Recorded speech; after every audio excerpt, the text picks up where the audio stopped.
आषाढ़ बीता। बारिश के दो चार दौर हुए। गिरोह को जगह बदलनी थी और सालों तो सुल्तान आषाढ़ लगते ही जगह बदल देता था, पर इस बार बात अलग थी। आजकल आजकल करते सुल्तान ने पूरा महीना बिता दिया। सारे सारे दिन वो बीहड़ों के एकांत में पुतली को साथ लिए घूमता रहता। हजारी की जगह ली थी बाबू ने। जाति से लुहार था, पर स्वभाव बहुत कुछ ठाकुरों से मिलता था। निशाना भी खूब लगाता था, गाली भी खूब उगलता था। गिरोह पर उसका रौब मर्तबा था। आँख कुछ खोट वाली थी, पर सुल्तान की बंदूक से सदा ये खोट दबाए रखा था। उसकी सारी इच्छाएं और आंखें सुल्तान की बंदूक के ट्रिगर पर केंद्रित रहती। खोट देखने करने की फुर्सत ही न मिल पाती। 3 साल हुए वो गिरोह में आया था। पुलिस से फरार हुआ था और बहुत थोड़े समय में ही थाने चौकियों में उसके नाम पर लूट मार और हत्याओं के इतने जुर्म दर्ज हो चुके थे कि वो हमेशा हमेशा के लिए बीहड़ों का अपना होकर रह गया। जब सुल्तान ने हजारी से पुतली को उठा लेने के लिए कहा तो बाबू ने विरोध प्रकट किया था। औरत गिरोह में आएगी ये ठीक नहीं है। फिर नाचने वाली हजारी ने भी दबा मुंदा समर्थन किया था, मगर सुल्तान का ख्याल आते ही उन्हें विचार घोट लेना पड़ता था। मशहूर था कि सुल्तान सिंह सोते समय भी बंदूक के ट्रिगर पर इस तरह उंगली दबाए रहता है जैसे निशाना साधने ही वाला हो। न तो उसकी आंख को धोखा दिया जा सकता है, न बंदूक को। जिसने भी कोशिश की अपनी पूरी उम्र नहीं जी पाया। और इस ख्याल के साथ ही एक एक कर आंखों में वे चेहरे उभरने लगते थे जिन्हें सुल्तान ने पूरी उम्र नहीं जीने दिया।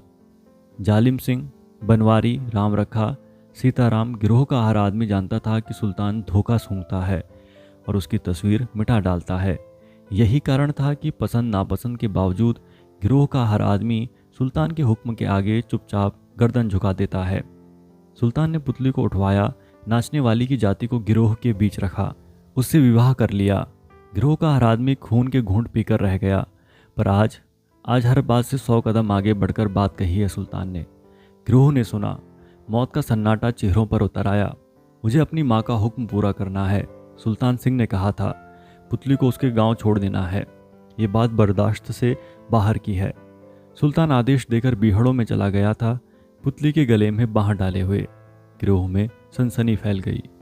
सारे गुप्त स्थानों और मेल मुलाकातियों की जानकारी लेकर पुतली वापस गांव में जाएगी। गिरोह के हर आदमी ने महसूस किया जैसे उसके कहीं नज़दीक ही पुलिस की गोली चलती है और सीना बेध जाती है। उन्हें लगा कि उनके और पुलिस के बीच किसी बीहड़ की ओट नहीं है, सब साफ मृत्यु की तरह निश्चित। बाबू गरजा, ऐसा नहीं हो सकता। ठाकुर पुतली को वापस नहीं भेज सकता।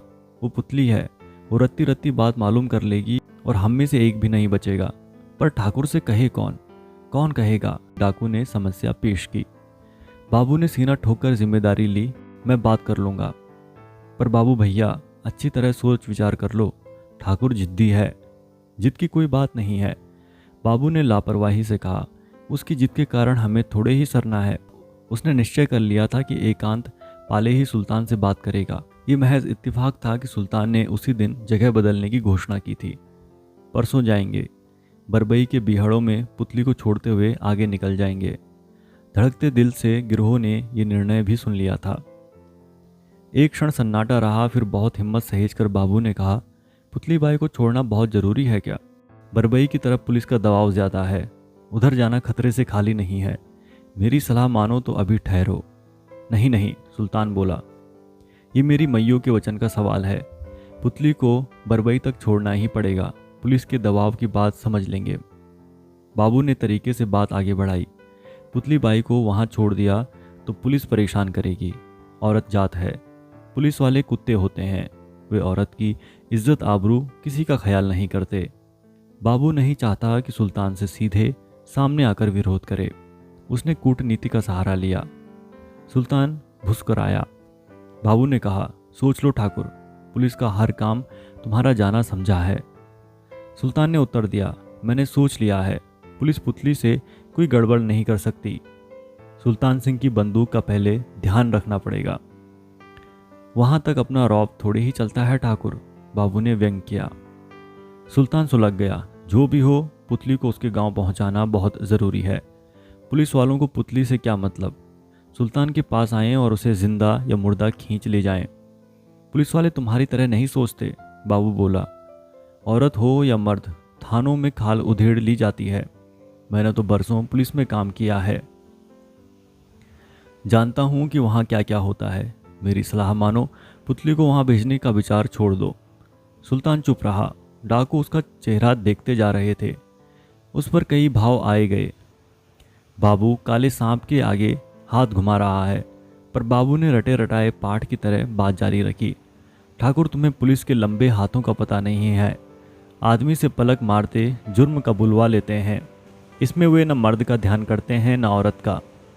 पुतली कई बार गांव पहुंची और थाने चौकियों में गति खराब हो जाएगी उसकी, और बात की बात में वो हमारे सारे ठौर ठिकाने उगल देगी। जरा सोच समझ से काम लो ठाकुर, मार बुरी चीज़ होती है। बाबू, सुल्तान गुर्राया, तू बहुत समझदार हो गया है बे। गिरोह को लगा बस अब सुल्तान ट्रिगर पर हाथ रखने ही वाला है। बाबू नहीं रुका। आज कहने ही बैठा है तो सब कुछ कह डालेगा। बोला, ये सारे गिरोह की ज़िंदगी और मौत का सवाल है ठाकुर। तुम अपनी जिद्दबाजी में सबकी जान खतरे में डाल रहे हो। जरा सोचो, पुलिस किस तरह बात निकालती है। फिर पुतली ठहरी औरत, उस पर भी नाचने वाली, पलक मारते सब बता देगी और हम लोग बीहड़ों में मील भर भी न चल पाएंगे। बाबू, सुल्तान ने बिजली की तरह कौन कर बंदूक उठा ली। अपनी हैसियत में रहे हरामी। गिरोह फटे दूध की तरह कतरों में बंटकर एक दूसरे से बहुत अलग हट गया। सुल्तान ने झपट कर बाबू का गृहबान पकड़ा। बाबू पर न संभलते बना न भागते। उसने भयातुर सुल्तान का चेहरा देखा। कमीने, पुतली अब नाचने वाली नहीं है, वो सुल्तान सिंह की घरवाली है। सुल्तान की आंखों में वही क्रूरता तैराई थी जिसे बाबू ने अक्सर शंकर सिंह का नाम सुनते या लेते वक्त सुल्तान के चेहरे पर देखा था। माफ़ कर दो ठाकुर, गलती हो गई। बाबू का गला रुंध गया। साले, सुल्तान ने उसका गृहबान एक झटका देकर छोड़ा। बाबू धरती पर आ गिरा। सुल्तान सिंह ने बंदूक को उल्टा कर आसमान की ओर उठाया और लगातार कई चोटें बाबू की कमर पर कीं। तूने पुतली को गाली दी है कमीने, तूने मुझे गाली दी है। सुल्तान ने दाएं पैर की कई ठोकरें उसके मुंह पर जड़ दीं और ऐसी हर ठोकर के साथ बाबू चीखता चिल्लाता रहा। माफ़ कर दो ठाकुर, गलती हुई, मैं तुम्हारे पैर पड़ता हूँ। सुल्तान रुक गया। उसके जबड़े अब भी कसे हुए थे। पुतली मेरी घरवाली है, उसके गर्भ में मेरा खून पल रहा है। गिरोह के सभी डाकू कांपते सिहरते सब कुछ कह सकने की हालत में देखते रहे। पास की बीहड़ की ओर से निकलकर पुतली भी आ पहुंची थी, पर उस समय तक बात ठंडी हो गई थी। बाबू धरती पर पड़ा करहा रहा था। अपनी औकात नहीं समझता हरामी। उसने एक डाकू को संकेत से पास बुलाकर कहा, इस कुत्ते को यहाँ से घसीट ले जाओ, इसके हाथ पैरों की सिकाई करो। परसों चलने के वक्त तक अगर ठीक नहीं हुआ तो गोली मारकर यहीं फेंक जाऊंगा। कुछ डाकुओं ने मिलकर बाबू को उठाया और एक ओर ले गए। दरोगा श्यामराव सो रहा था। पत्नी ने उसे जगाया। सुनते हो, बाहर दीवान जी और छोटे थानेदार खड़े हैं। क्यों? श्यामराव कुछ झल्लाता हुआ उठा। ये तो वही जाने, पर कहते हैं कि तुमसे ज़रूरी काम है। श्यामराव अंडरवियर बनियान पहने ही क्वार्टर से बाहर आ गया। आधी रात से ज़्यादा समय बीत चुका था। दीवान जी और छोटे थानेदार खुसुर पुसुर कर रहे थे। जैसे ही श्यामराव बाहर आया, दीवान जी ने समाचार दिया, पुतली वापस आ गई है। क्या? श्यामराव को आश्चर्य हुआ। हाँ, दीवान बोला, अपने घर में ही है, अभी घंटे भर पहले ही आई है। श्यामराव बिना कुछ कहे तुरंत क्वार्टर में चला गया। थोड़ी देर बाद कपड़े पहन कर लौटा। बोला, चलो देखते हैं। तीनों असगरी के घर पहुंचे। दीवान ने कुंडी खटखटाई, लगातार आवाज़ें दीं और जब तक असगरी बाई ने आकर दरवाज़ा खोला तब तक आस पड़ोस के लोग जाग चुके थे। क्या हुआ, क्या बात है, जैसे सवाल चेहरे पर उगाए हुए वे इकट्ठे हो गए थे। पुतली आ गई? श्यामराव ने सवाल दाग दिया। असगरी का चेहरा बुझ गया। वो कुछ कहे इससे पूर्व ही श्यामराव को उत्तर मिल चुका था। पुतली भी बाहर आ खड़ी हुई। इस तरह एकाएक उसके सामने आ खड़े होने से श्यामराव कुछ विचलित हो उठा। थोड़ी देर बाद बोला, तंदुरुस्त हो गई है। असगरी और पुतली दोनों ही खामोश रहीं। श्यामराव उनकी ओर लगातार देखे जा रहा था। असगरी बहुत डर गई। पुलिस वाले हैं, न जाने कैसा व्यवहार करें। फिर श्यामराव को तो वो बहुत अच्छी तरह से जानती समझती है। बात न हो तो बात पैदा कर दे और उसके इर्द गिर्द 100 दफ़ाएं लागू कर दे। सहमते हुए उसने दरोगा को देखा। जानती है कि पुलिस का चक्कर किसी नागपाश से कम नहीं होता। तिस पर दरोगा श्यामराव का चक्कर। असगरी का दिल धड़कने लगा। बहुत गिरा हुआ आदमी है। इसके विपरीत पुतली के चेहरे पर अधिक घबराहट नहीं थी। वो जानती है पुलिस से भुगतना पड़ेगा, भुगतेगी और कोई चारा है भी नहीं। श्यामराव उसे टकटकी बांधे देख रहा था। थोड़ी देर के बाद पूछा, कब आई? अभी बस घंटा डेढ़ हुआ होगा सरकार, असगरी ने कहा। श्यामराव ने उसे डपट दिया, मैं तुझसे नहीं पूछ रहा हूँ। कुछ खिसियाकर असगरी चुप हो गई। थाने चलो, श्यामराव पुतली से बोला, वहां तुम्हारा बयान होगा। दर्शक ग्रामीणों का घेरा सिकुड़ता जा रहा था। वे सब कुछ पास से देखने के लिए उत्सुक थे, पर छोटे थानेदार ने बेंत हवा में घुमाकर उन्हें धमका दिया, ऐ क्या तमाशा हो रहा है, भागो, दूर हटो। घेरा छितरा गया। असगरी कह रही थी, पुतली थकी थकाई है हुजूर, बयान यहीं ले लो ना। इतने दिनों बाद की कैद से लौटी है तो कौर भी इसके गले नहीं उतरे हैं अब तक।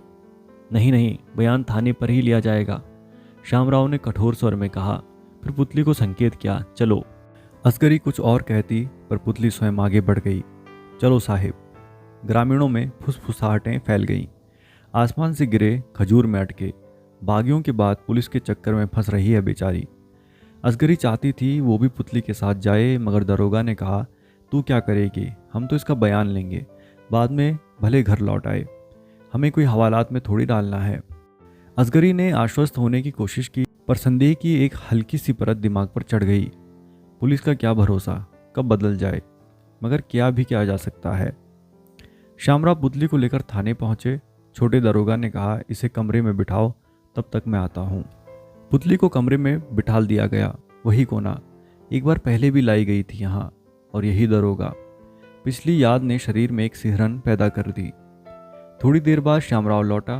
पुतली ने देखा छोटा थानेदार उसके साथ था। बाहर संतरी है और चारों तरफ सन्नाटा, सिहरन में डूबी हुई एक और संदेह की हवा। श्यामराव कपड़े बदल आया था। छोटा थानेदार और वो पुतली को कुछ देर देखते ही रहे। फिर श्यामराव ने व्यंग किया, तो सुल्तान मजे में है पुतली बाई। पुतली चुप रही। भला ये कौन सा तरीका है बयान का? कैसी गुजरी उसके साथ? पुतली दोबारा चुप। मैं क्या पूछ रहा हूँ? दरोगा की आवाज़ कड़क हो गई। पुतली ने कहा, मेरा बयान ले लो साहिब और घर जाने दो। बड़ी कानूनदां हो गई है। श्यामराव ने पुनः व्यंग किया, लगता है सुल्तान ने कसकर कानून पढ़ाया है, क्यों? पुतली फिर चुप हो गई। उसे क्रोध आ रहा था। सरकार ने इनके कंधों पर बिल्ले क्या चिपका दिए हैं, मनमानी करने का हुक्म दे दिया है। भला इस तरह बयान लिया जाता है? ये तो परेशान करना हुआ। पुतली, मैं नहीं चाहता हूँ कि तू ज़्यादा चक्कर में पड़ जाए। भला इसी में है कि सब कुछ सच सच कह दे। सुल्तान सिंह ने तेरी आबरू इज्जत खराब कर दी है, और अब अगर तू चाहे तो बदला ले सकती है। तू हमें सारे ठौर ठिकाने बता दे, फिर देख सुल्तान का क्या हाल होता है। बोल जल्दी, तुझे खुद छोड़ने आया था क्या? हाँ, पुतली ने उत्तर दिया, और उसका मन हुआ श्यामराव से कहे, बेवकूफ़ है तू, हर आदमी को अपनी तरह कमीना समझता है। श्यामराव ने समझा पुतली काबू में है। अब सुल्तान सिंह को मार देना मुश्किल नहीं होगा। 20,000 सुल्तान सिंह मरेगा और 20,000 श्यामराव की जेब में होंगे। राजस्थान और मध्य प्रदेश सरकार के इनाम, सारे डिपार्टमेंट में वाहवाही और सम्मान। उसे लगा इस हाँ के बाद पुतली जो कुछ कहेगी, जितना कहेगी, उतनी ही रफ्तार से नया और चमचमाता हुआ अशोक बिल्ला उसके कंधों की ओर सरकता आएगा। उसने मुस्कुराकर छोटे थानेदार की ओर देखा और फिर कहा, भाई ये भूखी होगी, कुछ मंगवाओ इसके लिए। छोटा थानेदार बाहर चला गया और श्यामराव ने मिठास भरे स्वर में पूछा, अब तो गिरोह का ठिकाना बदल दिया होगा सुल्तान ने, वैसे तुझे कहाँ ठहराया था? पुतली चुप रही। मूर्ख कहीं का, इस तरह पूछ रहा है जैसे पुतली और सुल्तान का बड़ा हमदर्द है। समझता है पुतली बतला ही देगी। श्यामराव पूछे ही जा रहा था। खिलाने पिलाने में तो उसने कोर कसर रखी नहीं होगी, क्यों? पुतली ने सोचा ज़्यादा गलतफहमी में डालना ठीक नहीं है। बोली, मुझसे तो बयान ले लो साहब, और जितना मैं जानती हूँ सब उसमें लिखा दूंगी बस। हाँ हाँ, वो तो लेते ही हैं, श्यामराव ने कहा। मैं तो ऐसे ही पूछ रहा था। वो उठ खड़ा हुआ। बाहर निकलते निकलते कह गया, पहले तो थोड़ा खा पी ले, फिर कानूनी लिखा पढ़ी हो जाएगी। बड़ा चालाक बनता है। थोड़ी देर बाद एक सिपाही खाना ले आया। श्यामराव ने अपने क्वार्टर से बनवा कर भिजवाया था। पुतली ने उसे ज्यों का त्यों रखा रहने दिया। श्यामराव बाहर से लौटा। बड़े अपनत्व के साथ पूछा उसने, अरे तूने कुछ खाया नहीं अब तक? मुझे भूख नहीं है साहिब। क्यों, सुल्तान ने एक ही बार में जिंदगी भर के लिए खाना खिला दिया है क्या? वो एक खोखली हंसी हंसा, फिर कुर्सी पर बैठकर रजिस्टर सामने रख लिया। खैर बयान दे, क्या क्या हुआ? पुतली ने बयान लिखवाया। बयान के अनुसार उसे सुल्तान सिंह के आदमी रास्ते से पकड़ ले गए थे। आंखों पर पट्टियां बांध रखी थीं। किसी ने उसके साथ कोई बुरा व्यवहार नहीं किया है। शीतला माता की सौगंध उठाकर सुल्तान ने उसे अपनी घरवाली मान लिया है, और जब उसे यहाँ छोड़ने सुल्तान अपने गिरोह सहित आया तब फिर उसकी आंखों पर पट्टी बांध दी गई थी। पुतली को उसके किसी गुप्त स्थान की कोई जानकारी नहीं है, और सुल्तान तथा बाबू के अतिरिक्त वो गिरोह के अन्य डाकुओं की सूरतें भी नहीं पहचान सकती। श्यामराव की सारी उम्मीदें ढह गई। झूठा बयान दे रही है। बीच बीच में वो कई सवाल भी करता गया था, पर पुतली ने हर बार यही जानकारी दी। बयान खत्म होते होते वो झल्ला उठा। तो अपने आप मौत बुला रही है पुतली। पुलिस आंतें भेद कर सारा पता कर लेती है। ज़्यादा बनने की कोशिश मत कर, भला इसी में ही है कि सब सच सच बोल दे। यहाँ तुझे न तो सुल्तान बचा सकता है न मार सकता है। मैं सच कह रही हूँ साहेब, मुझे जितना मालूम है सब बता दिया है। इससे ज़्यादा मैं कुछ जानती ही नहीं हूँ, तो बताऊँ क्या? श्यामराव ने समझ लिया इस तरह बात नहीं बनेगी। बोला, एक बार फिर मौका देता हूँ, सब बोल दे। मैं जितना जानती हूँ सब कह दिया है हुजूर। तो तू ठीक ठीक नहीं बतलाएगी? श्यामराव का पारा चढ़ा। पुतली चुप रही। श्यामराव उठा। तू न बताए तो ना सही, हमें तो पूछना ही है। वो बाहर चला गया। पुतली ने अगली स्थिति के लिए स्वयं को तैयार कर लिया। थोड़ी देर बाद श्यामराव एक संतरी को लेकर आया। ये खाना ले जाओ, श्यामराव ने कहा। सिपाही खाना लेकर लौट आया और श्यामराव ने धड़क की आवाज़ के साथ कमरे का दरवाज़ा बंद कर दिया। पुतली चौंक गई। श्यामराव ने कहा, अब भी बतला दे, और वो उसके नज़दीक आ गया। सुल्तान ने जी भरकर प्यार किया है, क्यों? वो पुतली के करीब झुकाया। पुतली हड़बड़ा गई। श्यामराव ने अपने दोनों हाथों के बीच पुतली का चेहरा पकड़ा और कई चुंबन उसके गालों पर जड़ दिए। हुजूर, ये पाप है, तो इसी तरह बताएगी। श्यामराव ने अपनी बाहों को अजगर की तरह फैलाकर पुतली का शरीर लपेट लिया। पुतली ने बहुत कोशिश की थी कि वो उसे रोके। पूरी शक्ति लगाकर उसने श्यामराव को पीछे धकेला भी था। एक बार नहीं, कई कई बार, पर श्यामराव की मजबूत बाहों की कसन उसके शरीर पर बढ़ती ही चली जा रही थी। हरामजादे, कमीने! पुतली बिल्कुल बेबस होकर गालियां उगलने लगी। पर थाने का ये बंद कमरा सब कुछ पचा लेता है। दरवाज़ों के अतिरिक्त ना तो इसमें खिड़की है न रोशनदान। शरीर, चीखें, गालियां, सब कुछ बेबस है इसमें। इस कमरे के बाहर आवाज़ों पर पहरा देते संतरी खड़े हैं। श्यामराव झुकता ही जा रहा है। पुतली की चुनरी दूर जा पड़ी है। छातियां उधर गई हैं और उन पर छीना झपटी के कारण खरोंचें पड़ गई हैं, जिनमें खून छलछला आया है। साली सीधी तरह बोलती ही नहीं। श्यामराव जोर जोर से बोल रहा है ताकि बाहर खड़े संतरी को एहसास हो दरोगा जुर्म इकबाली करवा रहा है। पुतली के जिस्म पर श्यामराव का पूरा जिस्म आ टिका है। कुछ रेंगते हुए सांप कानों के पास फुफकारे। श्यामराव भी कम नहीं थका है। वो अपना हाँफता हुआ मुंह एक कुत्ते की तरह पुतली के चेहरे पर टिका देता है। सुल्तान तुझसे जरूर बदला लेगा। पुतली ने हथियार डाल दिए हैं। निचेष्ट बाहें, हाँफने से नीचे ऊपर उड़ती गिरती छातियां। पुतली संज्ञा शून्य होने लगी है। लगता है उसकी हर कोशिश और विरोध की आवाज़ मटकती हुई दीवारों से टकराकर दम तोड़े दे रही है। तू क्या, तेरा तो बाप इकबाली करेगा, तुझे सब बताना पड़ेगा। श्यामराव ने एक झटके के साथ पुतली को धरती पर लिटा दिया। वो पैर सिकोड़ कर रह गई है। कुछ अस्फुट स्वर, नहीं नहीं नहीं दरोगा जी, और श्यामराव ने उसका शरीर सीधा कर लिया, बड़ी आसानी से, जैसे सिकुड़ने पड़े चद्दर को सपाट बिछा लिया हो। पुतली की आखिरी कोशिश, कुछ सिसकियां, और फिर सब कुछ अंधेरे में डूबा हुआ। काश बीहड़ों के अंधेरे में ही रही होती। उजाले की बस्ती का अंधेरा वो झेल नहीं पा रही है। घुटनों से लेकर जांघों और फिर छातियों तक कुछ रेंगने लगा है। मन के किसी कोने में विद्रोह का पहला अंकुर फूटता है। बेबसी के बीच एक निश्चय, मैं इस कुत्ते से बदला लूंगी। बदला। उसने दांत भींच लिए थे। श्यामराव के लिपटे हुए शरीर का कोई हिस्सा उसके माथे से कुमकुम की बिंदिया मिटा गया। सुल्तान का धरोहर ये बिंदिया एक लौ बनकर पुतली के मन में जल उठी है। श्यामराव उठ खड़ा हुआ। बाहर जाने से पहले उसने कपड़े संभाले। पुतली भी उठी पर सिकुड़ी हुई। कपड़े उसके शरीर पर भी लौट आए हैं, पर लगता है सब नंगा है। ये कमरा, दीवारें, उजाला और पुतली, और उसने देखा छोटा थानेदार कमरे में आ गया है। वो दरवाजे से घुसते ही फुर्ती से पीछे लौटा था और अब धड़ाक, दरवाज़ा बंद हो गया। पुतली नहीं चौंकी। उसने उघरे हुए शरीर पर कोई संकोच नहीं लपेटा, सिर्फ कांपता हुआ हाथ चेहरे तक लाकर गालों तक ढुलक आए आंसू पोंछ लिए। छोटा थानेदार अब सिटकनी चढ़ा रहा था।